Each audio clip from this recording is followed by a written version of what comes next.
Hey, what's up, guys? Tuki here, back again with another episode of my California Golden Seals Draft to Glory franchise mode series right here on NHL 19. I know it's a mouthful of a title. First and foremost, thank you guys for the support on the first two episodes. I'm glad you enjoyed.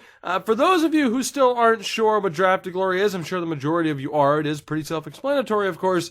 It is the series where we do not make major trades, we do not make major free agent signings, we only build the team through the draft. So yes, for the first decade or so, there will be pain. There will be a lot of pain. But at the very least, with the way it works now with 32nd team expansion, we were able to get Howard Fragapane, I think some people might have been saying. Fragapane. I swear I heard it pronounced Fragapane, because it's in the game because there was a player with the same last name. He's on Elite Prospects. I know that much at the very least. But while the pain's going to be there, of course, it makes it that much more sweet if we are able to eventually win with the familiar faces or the familiar silhouettes of certain members of this team. In the last episode, we finished our first season, our first draft. And in this episode, we will look to make a little bit more progress.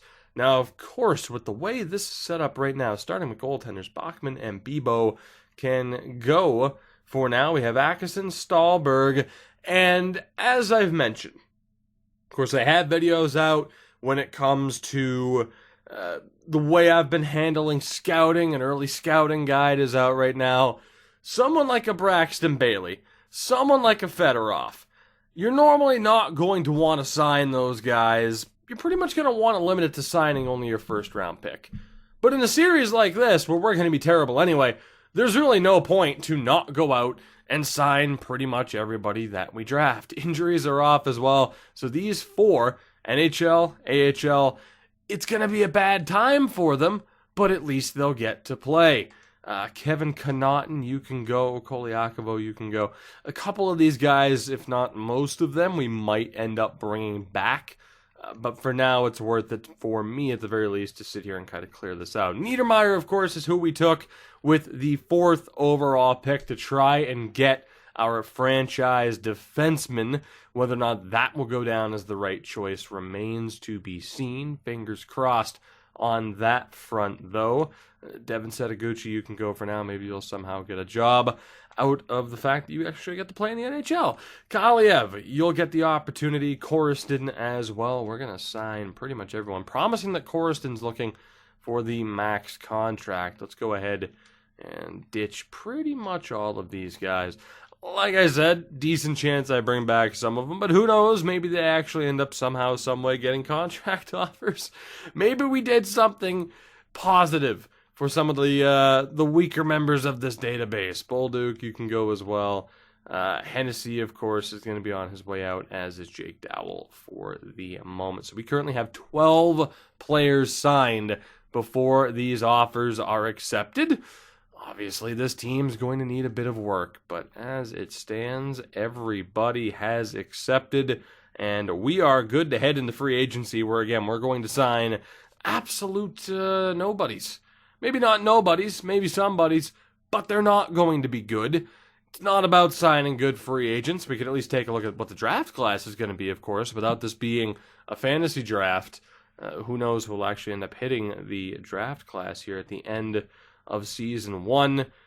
Certain scouts didn't have their contracts renewed. That's fine. Will we see an Erik Karlsson? Will we see a Tyler Seguin? We'll find out. Yeah, we'll find out right now. Let's do it that way, because I also need to work on hiring some scouts. No Seguin. Stone, Backstrom, Dadnoff. So Daniel Chara as well did not retire at the end of that first season. So there you go. As far as who we are going to sign here, I don't know. Because there's always going to be these guys here where we just don't know how good they are, and then there'll be someone, random like Yannick Weber, who's magically at the bottom of this list as well. So, of course, the way that I've looked to sign free agents typically in this series no longer works. So we will send that offer out to Aaron Johnson. I'm just going to try to get him for the 3 years. He'll be here for a decent amount of time. That's fine. Timonen, you're not looking to be that good. Go ahead and sign you up for 3 years. Why the hell not? Milan Yursina, bring you back. Like I mentioned, decent chance of me bringing back some of these guys, but at least now I can do it for 3 years, get them all signed up, and good to go. Paish, look to bring you back for the 3 years, and you'll just be on the roster until we actually have your replacement. Nick Schultz and Tom Gilbert. I'm not sure how good you guys are. 7-year deal, that's not going to happen. You're clearly good enough to get a half-decent contract. Tom Gilbert, maybe, probably not. Showing up as a 72, he's probably not. We've sent an offer out to 5 free agents. Let's go for stupidly Finnish name. Like the most Finnish man to have ever lived. Period. Cyphers. Never know how to pronounce your name. I'm still going to sign you. And the final guy, Carlo Koliakovo. Let's bring you back. How can you not hire Carlo Koliakovo? He might actually be a bit too good for the team. In fairness, how many defense? I actually don't even know how many defensemen we have signed at the moment, so we'll leave it at that. As far as forwards go, let's sign a couple more random guys. Topeka, Kansas. Again, it's always the Finnish guys who just get dumped onto the free agent list for some reason that just end up on these teams. Is this Joel Lundqvist? It must be. It is. Joel Lundqvist. The best Lundqvist. That's right. I said it. We'll end up signing him as well. Hooten, hell of a name. Another randomly just stupidly Finnish guy. Solid goatee game, though. Tuomo Ruutu will avoid. Tutu will avoid. Patrick Dwyer. Is this Andreas Falk? It probably is. Why do I know that? I don't know. It is Andreas Falk. Too much roster editing over the years. That is the correct answer. Just too much roster editing for no good reason other than I probably have an undiagnosed mental disorder because it really bothers me when rosters are unrealistic. Period.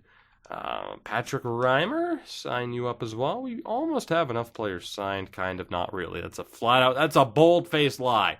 I just lied right to your face. Hopefully you're not offended. Let me know in the comments section if you're offended. I'll be sure not to apologize. I'm just kidding. I will. I'll write a handwritten note. I'm sorry now. You have a verbal apology, too. Anyway, Petrol. I think you were a Oilers prospect back in the day. What happened? Hey, you know what? He was good enough to be drafted. Hey, Drew, the Silver Fox. Let's sign him up. He was good enough to be drafted by the Oilers. But those were the bad Oilers. Like, the really, really bad Oilers. It's like, how the hell did you not make it with how bad those Oilers teams were? Like, that seems like the easiest thing in the world. How could you not make those teams? I don't get it. I don't. I'm pretty sure he played for, the Oklahoma City Barons, though. Ed Turco and Jody Amadio. We have some decent scouts here. Let's go ahead and send out those offers. The rest are Bs. We might look to fire a couple of scouts. 6-year deal for Amadio. Sure, why not? So again, we have a bunch of B-grade scouts there. We still have quite a few C's, don't we? We do. At the very least, the C- scout, Butsayev, you gots to go. You know what? I might risk this. Money's not a factor. Let's go all in on firing not that scout, but all of these subpar scouts. And we will hopefully have as good of a fleet as we possibly can. Could set up a rule to say I'm not allowed to do this. Didn't really see anybody suggest it, so I think we're good to go. So that's 9 of the 20 scouts. Didn't mean to back out. I have such a habit already of hitting the wrong button. Constantly. I don't know why. So with the 2 scouts we sent offers to, we have 9 spots right now for scouts. Let's take advantage of that. Rita is number 1. Smith, if it will let me scroll down. Morgan Smith is the 2nd scout that we're going to send an offer to. Sloan is the 3rd. Clifford Sloan, 4-year deal. Why the hell not? Jasu, what is your first name? Jussi Jasu, the most Finnish man to have ever lived aside from that guy. It's going to be the fourth option. Murray Roberts, because we all know at least one guy whose first name is Murray. Just, that's a thing, apparently. Hunter Sweeney will be the next option. You are option number 6. Angelo Yandel is going to be scout number 7, if he accepts, of course. Now, I know a lot of them are in the same region, but again, certain scouts might be good at something else. Like Yandel can definitely be a scout in the CHL for us. Although another European scout really wouldn't hurt. Really wouldn't hurt. So that was 7. We're going to bring in Radek Pak, hopefully. And, we have one more spot. Is there anybody else here who's good at scouting overseas aside from Pak? The answer appears to be no. So you have a couple of A grades. Elliot Leduc, let's bring you in. Why the hell not? And we'll see how you do. All of those scouts should accept. I've yet to have a scout reject an offer. So we'll go ahead and wait for the response from not only the players, but those scouts as well. Of course, the team setup for this next season, quick and easy, not a problem, as everyone's accepting. Again, I wish I could just kind of like mass accept and respond to all of these, but it's fine. We should be good to go. I'm excited to see what we can end up, who we can end up finding in this next draft. Will there be another franchise level player? I've seen a ton of franchise players already in this game, and another one would be great, preferably in goal. We already have a really good forward, a really good defenseman. Having that foundation solidified very early on in this series would be great. The main featured players, the focus of this series, and then, of course, the other players that will only solidify that foundation and build upon it will come along at a later date. How many contracts? 42. We should actually be fine. Except for the fact that it's not going to let me call up or send people down because we're going to be way under the cap. Yeah, so I need to sign some vets to some stupidly max contracts. So who's kind of terrible? I don't know who you are, so I'm just going to assume your eyebrow game is on point, though. Damn. Damn those eyebrows. Damn. 16 million. Why the hell not? You're also stupidly Finnish. Probably. Sign you up as well for 16 million. That's an extra 32 taken care of out of a possible 62. Steve Pinizzotto, you're probably terrible at this point. Go ahead and sign you up to the grand ol' 16 million as well. And we're going to need to sign one more guy, but I'm going to wait for those guys to accept first because I'm too lazy to do the math. It's simple, and I know the answer. I'm just kidding, I don't because I'm lazy, but it's fine. As the defenseman accepts, Pinizzotto accepts, and Jelinek and his eyebrows accept. Like, those are the best eyebrows I've seen since the head coach from Miracle of the Russian team. You know the eyebrows I'm talking about. Those are some amazing goddamn eyebrows. Let me tell you. If you haven't watched Miracle in a while, go do it. Or better yet, Burt Reynolds passed away yesterday. Go watch Mystery Alaska. If you're going to watch a hockey movie today, out of respect for the Bandit, go watch Mystery Alaska. I don't necessarily know if it's an underrated hockey movie. I think people know how good of a movie Mystery Alaska is. Is it in the Slapshot tier, the Mighty Ducks, the Miracles? No, it might be in the Youngblood tier, though. I don't know. Where do you have Mystery Alaska ranked on, like, your all-time list of hockey movies? Hell, what's your top 3? What's your top 5 in terms of hockey movies? I want to know. For me, I think Mystery Alaska might be top 3. I think it might be. It's tough. If I had to watch any hockey movie, I love... I'd watch Miracle above Slapshot, but both are amazing. Both are amazing. I think I would put Mystery Alaska ahead of Goon for the sole reason of drunken Zamboni driving. I think that would be kind of the order of the top 4, and then for 5, I think you'd have to go with at least one of the Mighty Ducks films. I think you'd have to. Of course, we're not counting like documentaries or anything like that. Let me know, damn it. Let me know. As we are good to go, we are ready to set up this team. Let's do it. Of course, simming through the season is going to be quite quick and easy. As far as this is concerned, oh boy. So, I mean, we kind of know how good you two are. Let's get info on the other two to see if anyone's going to be pushing for a backup spot this season. Defensively, you and... Is this Matt Gilroy? It is. I didn't even realize I had him signed. Right, well, Cook is ours. Reichel is ours, so we'll call him up. Kolyakovo, Johnson, and Pache will be dropped for the moment. Barker, Seifers, and Yersina. Or at least those top 2. So we have our top 6 there, unless it turns out that Tom Gilbert is a little bit too good. And then forward-wise, Fragapane, looking pretty damn good. Excited about that. Williams is not ours. Again, unfortunately, we have some players here where it's like, I need to remember to double-check. Caden Wong. Koriston was definitely one of those guys. Andre Koriston. Saugus, we just drafted. And of course, we'll call up Kaliev afterwards. So a lot of guys where we don't have that exact information at the moment. Let's send down a few of you forward-wise. I actually don't know who the hell it's going to be. I think it's just Kaliev. Pretty sure Kaliev's the last one that we need to get into the lineup. So cool, though, to see drafted by the California Golden Seals. Curtis and Bachman. Yeah, I guess we drafted them last year. We'll go ahead and bump them up. Good old Brock Houghton.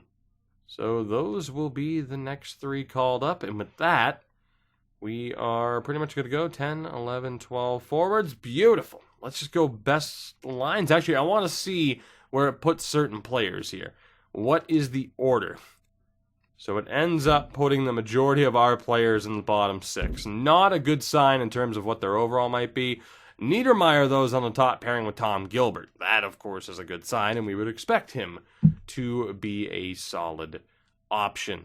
So I'm excited to see what information we end up getting. Fragapane looking pretty good as well. Fragapane, I don't. We have to decide. We have to decide.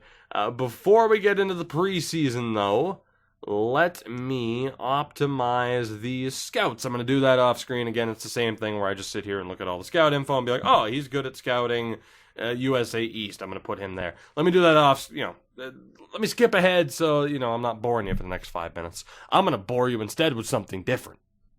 All right, we're good to go. Our scouts are where we want them to be.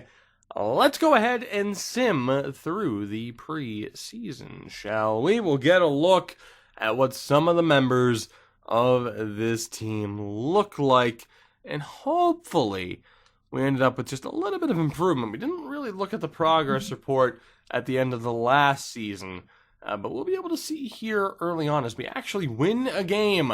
Never mind, we won 2 games. How did that happen? Make it 3.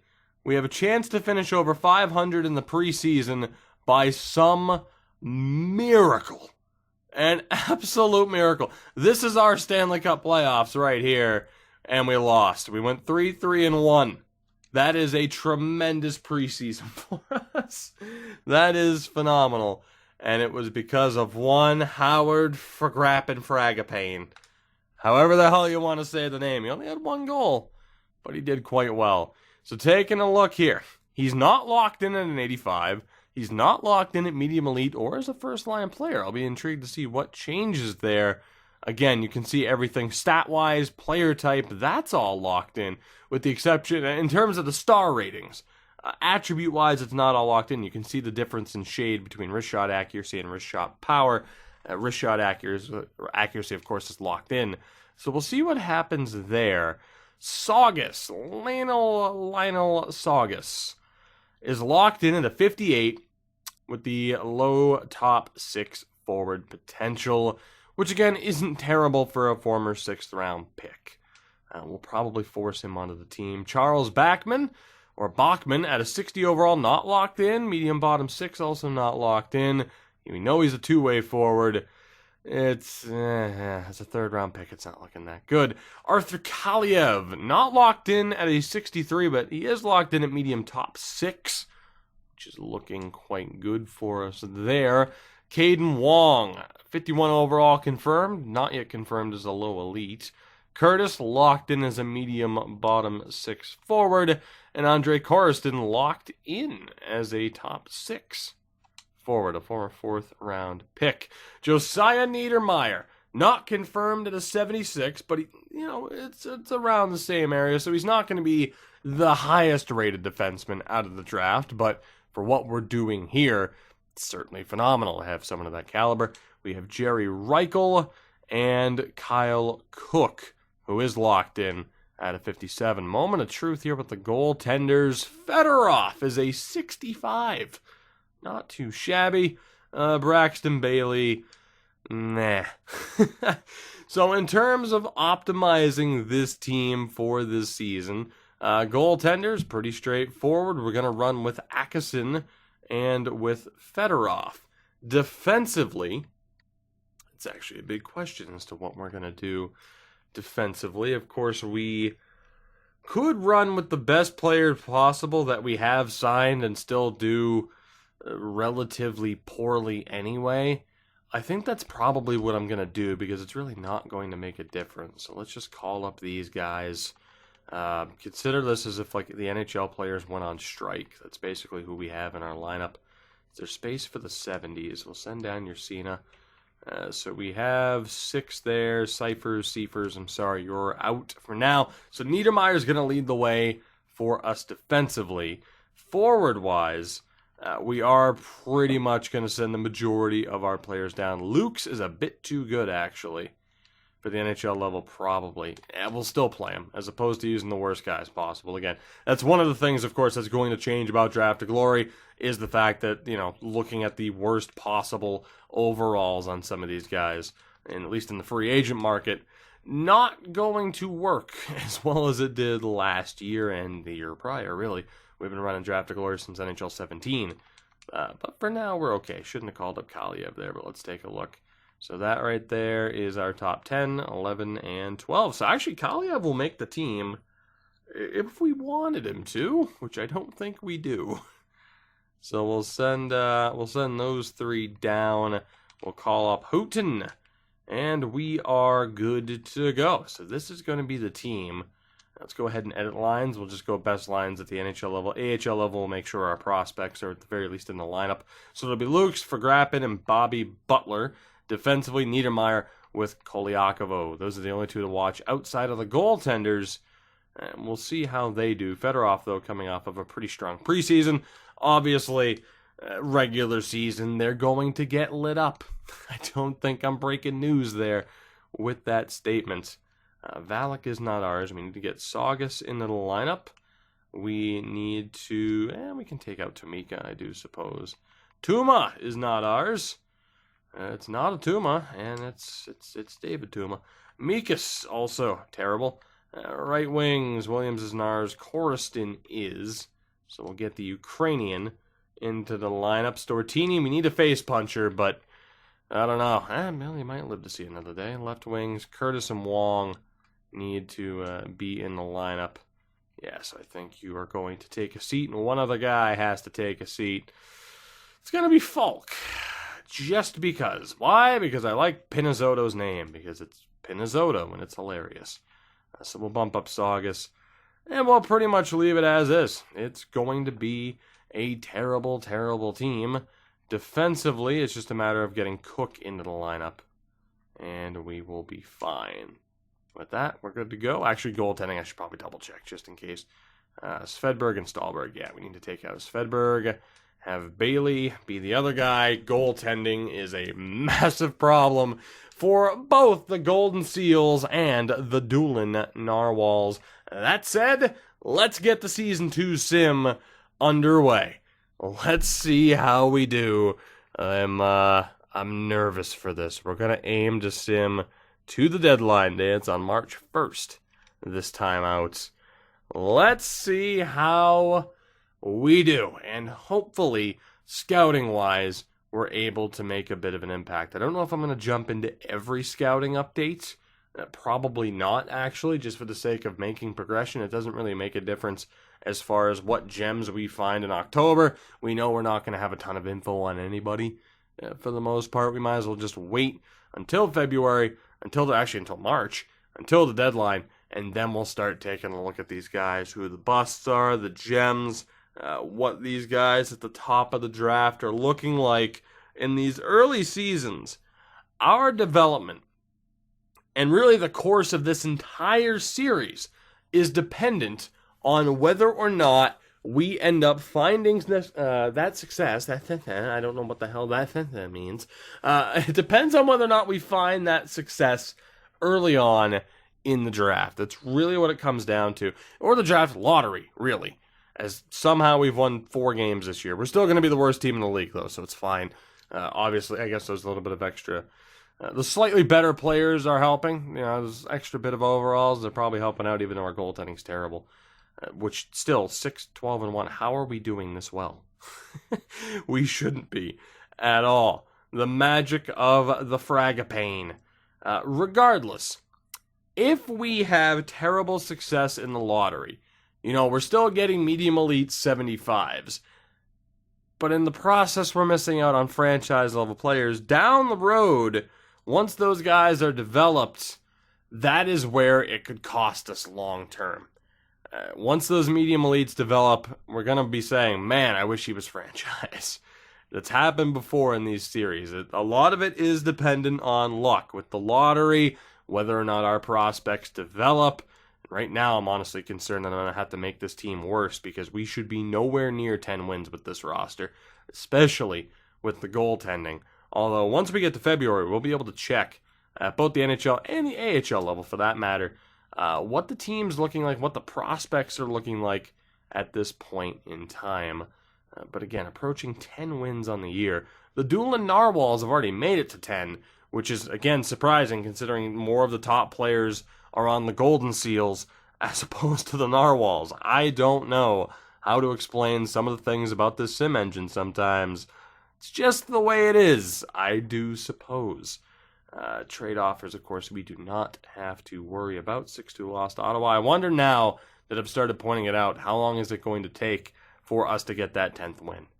We're picking up overtime losses, which, I'd like to think regardless, we're going to be the worst team in the league. There it is, the 10th win against Winnipeg. All right, draft class, again, still not worried. We'll check it out around the beginning of March. We'll still have enough time to send scouts elsewhere and to set things up the way that we need to set them up. So I'm not all that concerned with scouting at the moment. We'll just let the AI do its thing. And then at that point, again, once we get to the deadline, we'll start taking that more hands-on approach and making sure that if there are some top prospects and players who actually look like they're worth looking at, we can just go ahead and make sure we get the information on those players. So you can trust the AI, but only to a certain extent. Sean Corrali's on waivers. That's disappointing to see. I like Sean Corrali. I'm going to decline that for obvious reasons. That being, it's against the rules, silly. 10-40-6 as of mid-February. The Doolin Narwhals have fallen out of the playoff race ever so slightly. One of these days, I still think, off topic but on topic, I still think the greatest accomplishment of any series was the very first draft of glory back on NHL 17, where we actually found success with our AHL team. We used the Washington Capitals as the host team for that series. We actually won a Calder Cup with the Hershey Bears, which seems impossible to ever find success with the AHL team of any sorts, of any kind of draft of glory, whether or not, again, it is just a straightforward draft of glory like this, a player type specific draft of glory, players from certain regions, all the different spins that we've put on it. Very, very surprising. Hasn't happened since, for good reason, as Heitonen is leading the way. What I want to do, though, is take a look at the draft class. Let's see what we are dealing with, and we have 2 unknowns at the top of the board. Out of the OHL and Liga, how the hell do we have an unknown in the OHL? At least the guy in Liga is being scouted. We have Enqvist, Lafreniere is there. We have an Italian, Anthony Rokan. Tremendous. And Kolosov as well, the Latvian, playing in Kazakhstan. Again, I don't believe that to be a glitch. It might be. My interpretation, though, because, again, his region is Russia, that he's actually playing in Kazakhstan, but he is Latvian, as the board shows, of course. Much like Rokan's Italian, but he's playing in the Swiss League, so it shows up with that team's logo. That's just how I view it, though. We do have quite a few unknowns at the moment, which is very disappointing. We'll take a look at what we are dealing with here. Let's take a look at Russians. To be honest, might make more sense to jump cut it here again, just depending. Comparable to Owen Nolan. Filatov, we haven't seen anything with you yet. So Kolosov, we have every bit of information really that we could want, unless, I mean, again, play style, we know the play type. The only thing we don't know are that final weakness. So I guess we'll go strength and weakness. Goldobin, we don't know the player type. We don't know, ooh, wow, we actually don't know quite a lot about him. We're definitely going to want to take a look and get that potential down, though.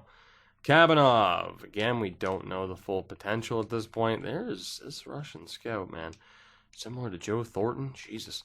I don't think this Russian scout, like, he might not have been the strongest in Russia. There were a couple of guys where it wasn't exactly their specialty.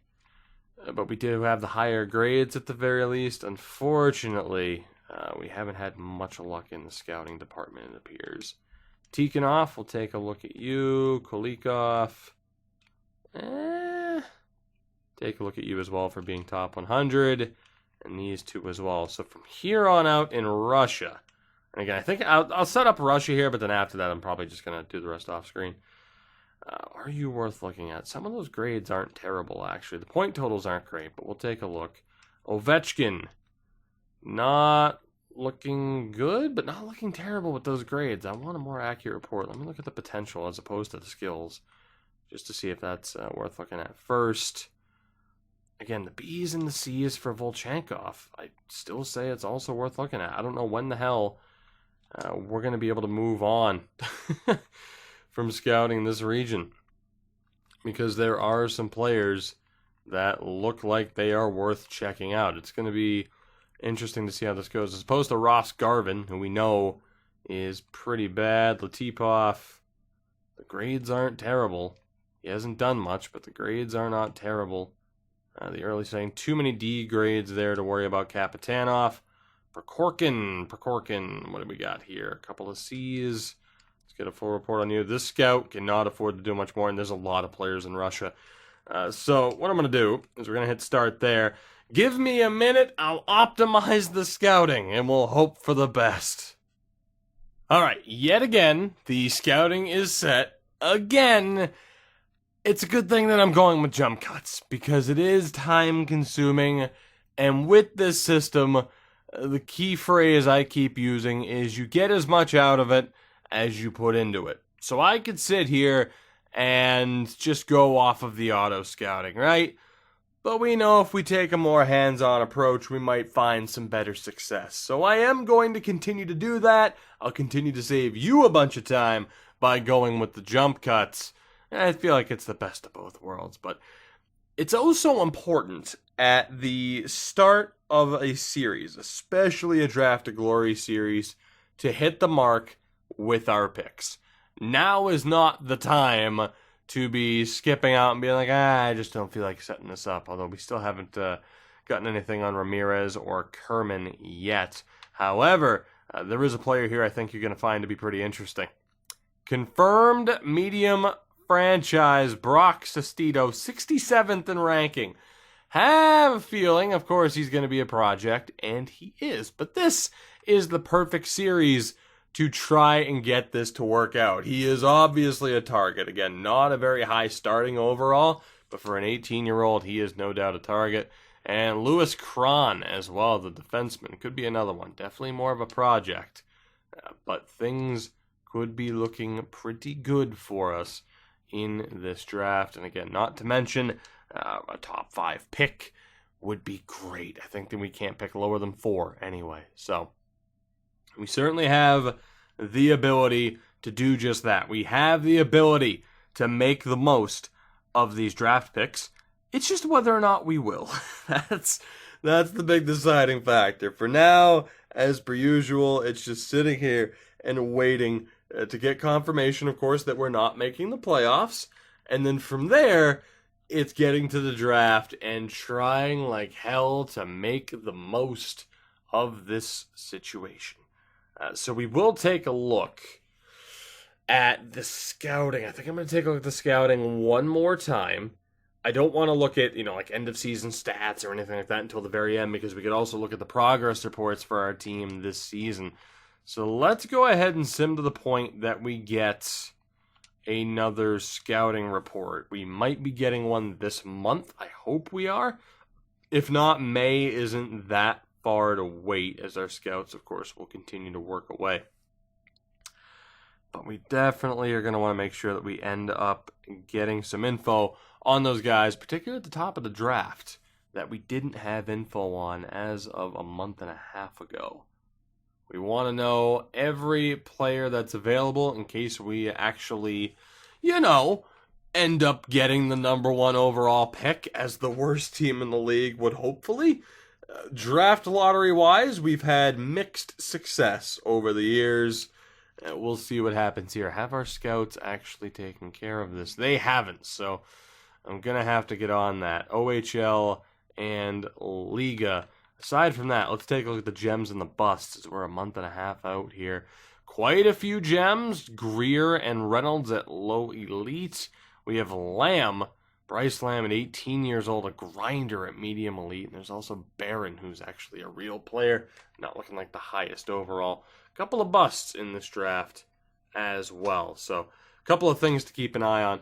Let me do one last go through of the scouting before we go into this draft. By the way, it's St. Louis, Edmonton, Columbus, and Toronto in the conference finals. Let's do this one more time. One last ditch effort to make sure we don't botch the year 2 draft. All right, I think, maybe, possibly, that is it for Jump Cuts this episode. We pretty much have the scouting set up the way we want it to be set up, although you got to look at Fragapane there, 46 points in 82 games. Not that bad, considering the team. As Edmonton wins the Stanley Cup, the Hartford Wolfpack take home the Calder Cup. I'm intrigued to see what we can do here in the year 2 draft. A quick note, as far as progress reports are concerned.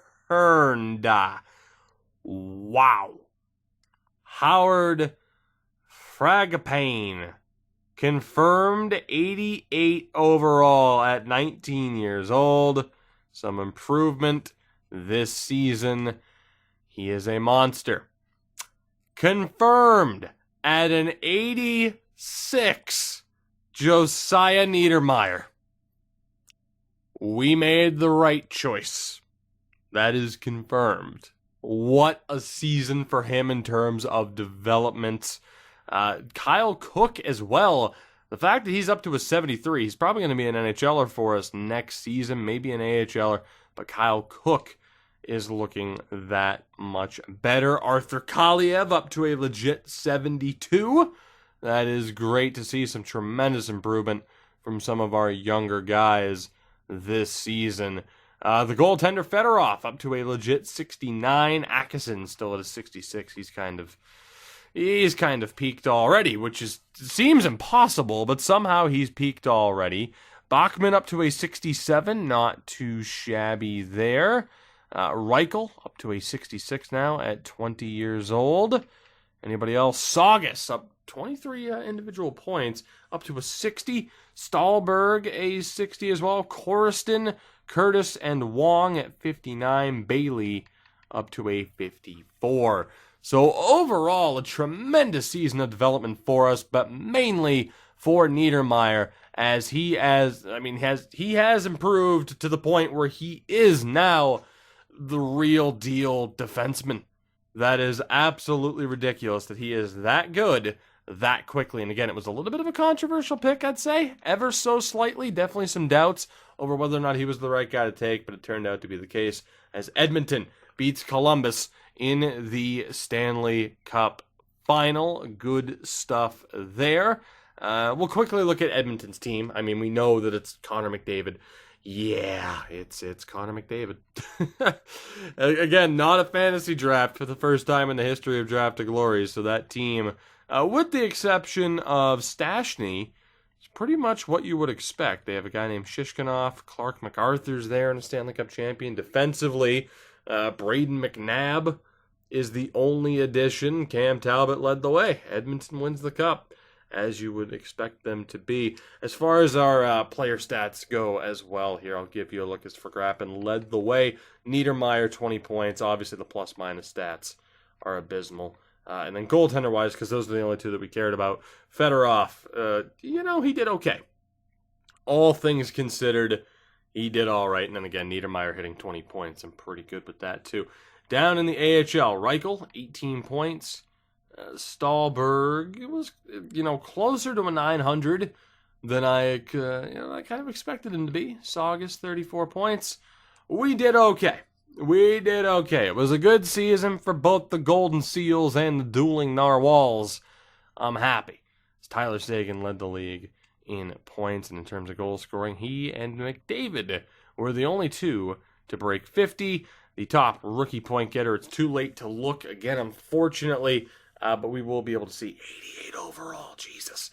We will be able to look here through pretty much the Calder winner. So Edmonton wins the cup. Seguin, the Art Ross, and the Hart. The Norris to Erik Karlsson. Lady Bing to Kucherov. The Calder to a guy named Lindros and the Vegas Golden Knights. Talbot the Conn Smythe. The Vezina to Mrazek. Okay. The Jennings to Mrazek. Okay. Masterton to Carlo Koliakovo. That is the Chris Rumble Award for Excellence. It's pretty much handed to the worst player in the league every year, so congratulations, Carlo. In NHL, at least. Obviously, in real life, there's a lot more meaning behind it, but in this game, it just seems to hand it to the holy hell, you are still in the NHL award. That's pretty much how it's handed out. McDavid wins the Selke, Ted Lindsay to Seguin, and McDavid won the Rocket Richard. Down in the AHL, quickly, Cody Eakin put up the most points and was league MVP. Griffin Molino scored the most goals. A guy named Kemp was the Rookie of the Year. Bronstrom, Defenseman of the Year. Goaltender of the Year, Mikko Koskinen. And Georgiev, Rangers backup, was the MVP of the playoffs for the Calder Cup winning Hartford Wolfpack. With that is Season 2 in the books. Everything pretty much recapped. Let's do this. To the draft we go. What kind of damage can we do? And we start off by losing the lottery again. It will be the 4th pick for us coming up. That is unfortunate as you get a look at the draft. We're still guaranteed to get somebody half decent. Will it be Alexis Lafreniere, who is at number 4 on the board right now? And then you factor in some of these potentials. We know that Sestito is franchise.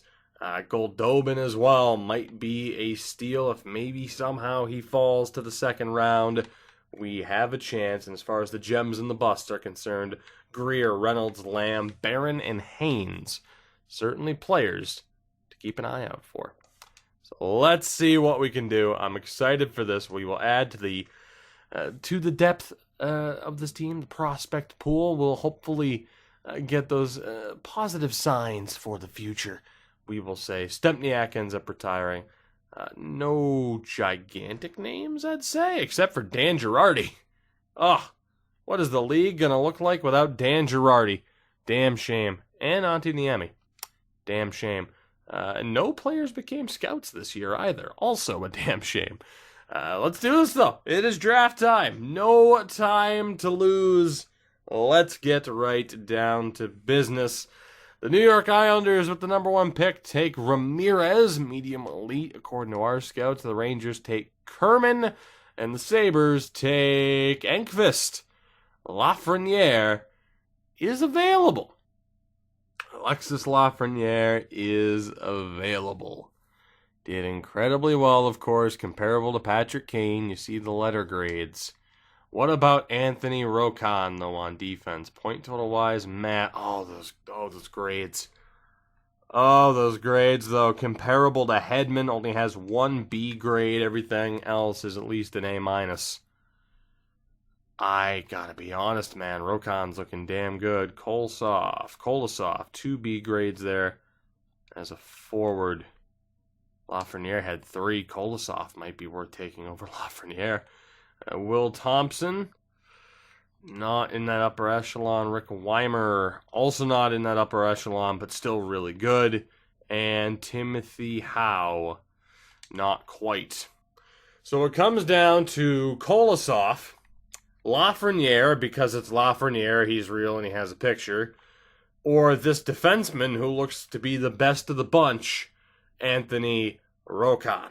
And talking about Niedermeyer and Rocon being the top pairing, the shutdown pairing for years to come, who do we help first? Do we help Fragapane on offense to give him a 1-2 punch to work with, or do we solidify that top pairing on defense? And I gotta be honest, I know people are gonna be mad if I don't take Lafreniere. I know they are. But you look at the grades here for Rocon. Shot utilization and the reach, the skating, the shooting. The defense is his weakest attribute, and it's at a B. Comparable to Hedman. 13 points as a defenseman in Switzerland. Anthony Rocon. Kolosov as a power forward. Didn't exactly kill it either as an 18-year-old. 2 B grades for him. And again, Lafreniere with the 3. The fact that he has an A+ shooting category, man. It's an A with A puck skills for Lafreniere. It balances out. Comparable to Owen Nolan. Lafreniere with the Patrick Kane comparison. This sucks. Who do we help first? Rocon, Kolosov. Rocon, Kolosov. I'm going with my gut. We're going to take the man who I'm pretty sure by far and away it's the highest an Italian has ever gone in the draft. Anthony Rocon is my pick. He's too good to pass up.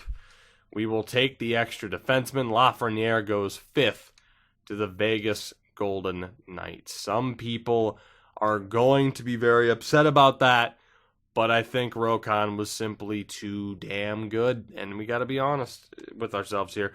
The team needs work regardless. We need forward help. We need defensive help. We need help everywhere.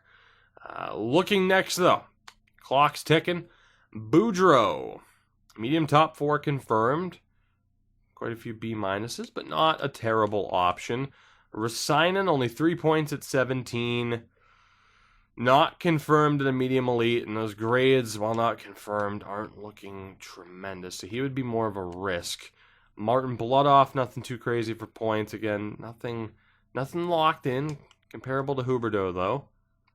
Nothing really there. Helminen? Nah, not quite. Comparable to Scotty Hart. No, nice. Justin Barron as a real player. Comparable to Al McInnes.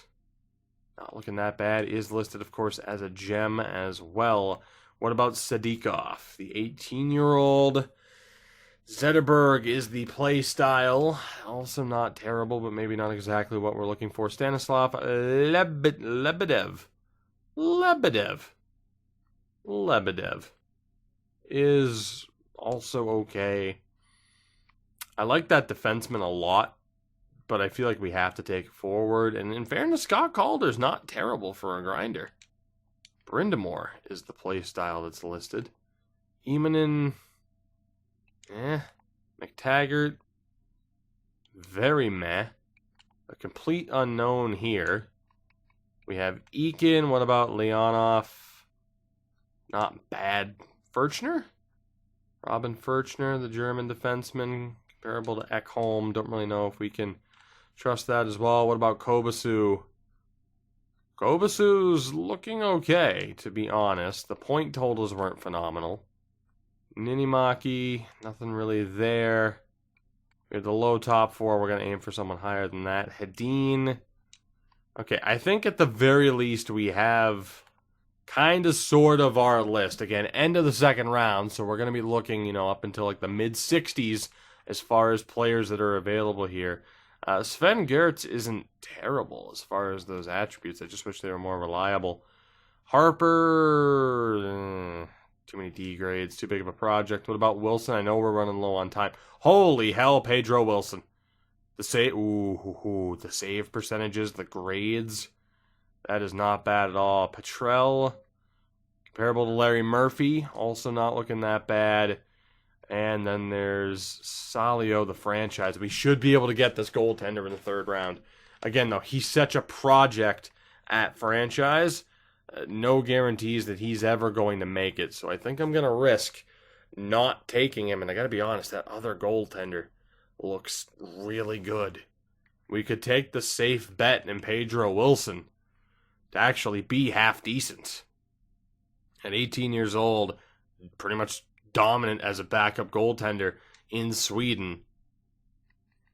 And then we could look to take, because again, we've had terrible luck with our goaltending so far as the two drafts that we've had. If we take a look here, again, at the potentials that we have, we need goaltending.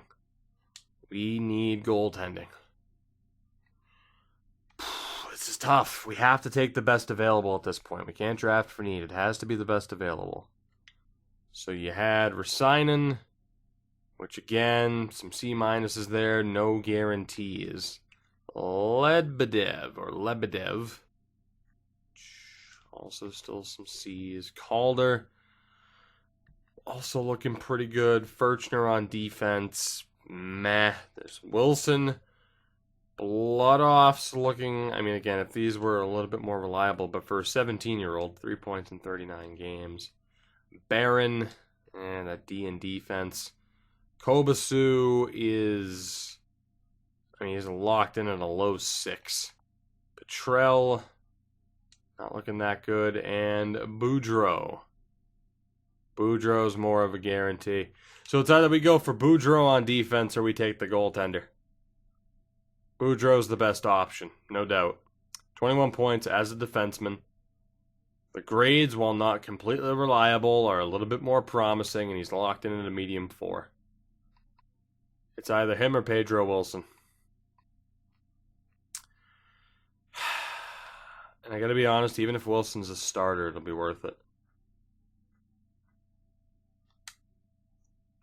Call me wrong if you want. I'm going to go for Pedro Wilson. Those numbers are so solid that I'm going to have a little bit of faith that he's actually that good. And yes, we are missing out on a defenseman there. And then there is the franchise as well that I'm immediately going to take. And hopefully these two goaltenders are the future for us. Sestito is going to be numerous years away. So my hope is that, number one, we get to see if he'll actually develop, which, again, we don't know if he will. He's going to be a low overall, that's a guarantee, but I want to see if he'll actually develop, especially in a series like this. We have hopefully Wilson's a starter, we have our fringe, and now a franchise. Because the other goaltenders we've drafted thus far are terrible and are not going to make it. So, kind of a tough one to judge. Nurmi's not looking that bad. Of course, we gotta just keep going here. Hudobin. Yeah, he is okay. Not great, though. As far as these other guys that we have grades on, again, we just can't trust those potentials at the moment. Multiple unknowns. A lot of unknowns at this point. Low top 4 for Mohammed Hayes. Listed as a gem, though. Not a bad option. Medium 4, Aiden Jenks. Definitely a project, similar to Hjalmarsson. Jenks might be the guy here. Again, we just unfortunately have too many unknowns. Luke Baldwin. Also not looking that bad. Not great on defense. Confirmed at a low elite.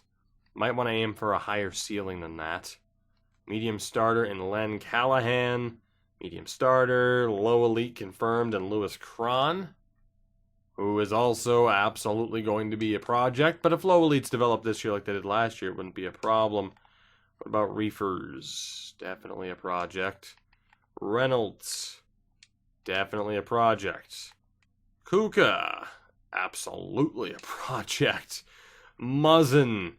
Yeah, same thing. So we got a lot of low elites here, but they are going to be seasons away. Let's look at the pinned options here. A forward would be great. Just not sure who that would be. Dobin, again, if we could trust it, that would be nice. Only the 1B grade. Baldwin, numerous B grades, but a D in defense. Confirmed at low elite, though. Dobin has that outside chance to be a little bit better. And that might be what gets me to take the risk on Vladimir Khudobin, especially at 17 years old. I think I might take the chance here. He's a grinder, though, so the ceiling isn't going to be as high. So maybe Baldwin, Reynolds, and Nurmi. Baldwin had a really good season at 19. Again, the 1D grade. Reynolds, meh, listed as a gem. More of a project. And Nurmi, meh.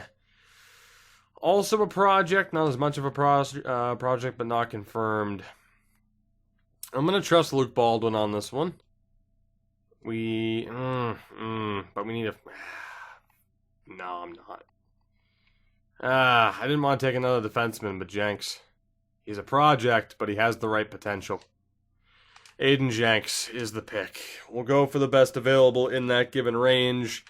Defense and goaltending is the name of the game for this draft, apparently. It's just kind of been the way that's turned out.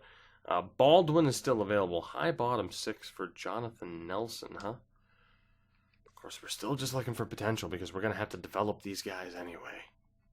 So let's see. Who else do we have here? Medium starter. We have Cron still. Reefers. Reynolds.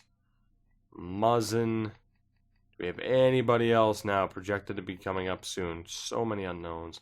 Ponikarovsky? Not much to go off of there. Again, I think I'm going to take a forward here, regardless. Unfortunately, we have too many unknowns. Low 6 for Craig Hoffman. Had a decent season. The stats aren't great. Novoseltsev, definitely a project from the information that we have.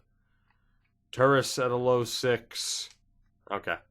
Let's go to forwards. We'll look at our pinned players, and we will decide. It's between Baldwin and Reynolds, and it's going to be Luke Baldwin.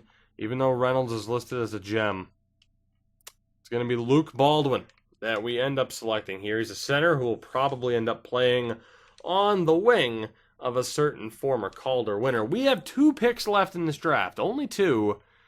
Let's see what we can do about it. And again, hopefully we can just find some solid talent. Pascale is not terrible, but locked in the medium bottom 6. Again, comparable to Kuznetsov. Doesn't mean much when we know that your potential's kind of garbage. In terms of all of these unknowns, I'd need to see someone with a crazy stat line, and I doubt that's going to be the case. Ponikarovsky's still there if we wanted to take the risk. And at this stage in the 6th round, we can sort by potential and just see who we have. Novoseltsev. Don't have a whole hell of a lot to go off of him. We do have Greer, though. Chance Greer. He's going to be the pick right now. Low elite, let's take him.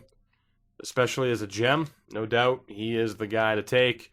And in the final round here, again, we will sort by not name, but by potential. So Novoseltsev's there. And we have a bunch of low top 6s, a low 4. And it's pretty much all best guess from here. So we have Jordan Negrin. Not tremendous with the 2D grades. Not tremendous. What about Ryder Loins? Ryder Loins. Also 2D grades. Jaden Turris. Yikes. Hoffman. Yikes. Novoselicev, probably yikes as well. Still probably going to go for him, though. I don't know who else we'd take. We might just want to bank on the potential and maybe someone who can develop as opposed to just kind of hoping for the best. Although Dennis Payer at 20, man. It's a good thing we took our goaltenders already. I think we're gonna take that risk. We're gonna go for Novoselicev, the Ukrainian, and hope for a little bit of magic. That concludes the year 2 draft for us. Perhaps some controversial picks. Rokon at 4, and then back-to-back goaltenders. Were they the right players to take at the time? I don't know. But, like I said, with Wilson, very impressed by the attributes I had seen, by the stats from the season before. And with Sestito, knowing he's going to be a project franchise goaltender, is he going to develop? Are those players worth taking for more than just their trade value and whether or not they end up being half decent? That is the question. Unfortunately, with Fog of War on, we don't know how good they are. We will not know how good those prospects are, actually, until the next episode. So until then, I say thank you for watching. I do appreciate it. Again, the support has been phenomenal. Looking forward to the feedback. Can't wait to see how wrong I was to select certain players. Time will tell. But overall, a successful episode. Good prospect development. Whether or not this draft goes down as an infamous one. We've had a few infamous drafts in Draft of Glory in the past for mistakes I have made. We shall see what the end result of this draft ends up being. It's going to take a little bit, though. For now, again, thank you for watching. You know the deal. Support the video. Support the channel. Thank you. I love you. And I will see you in the next one.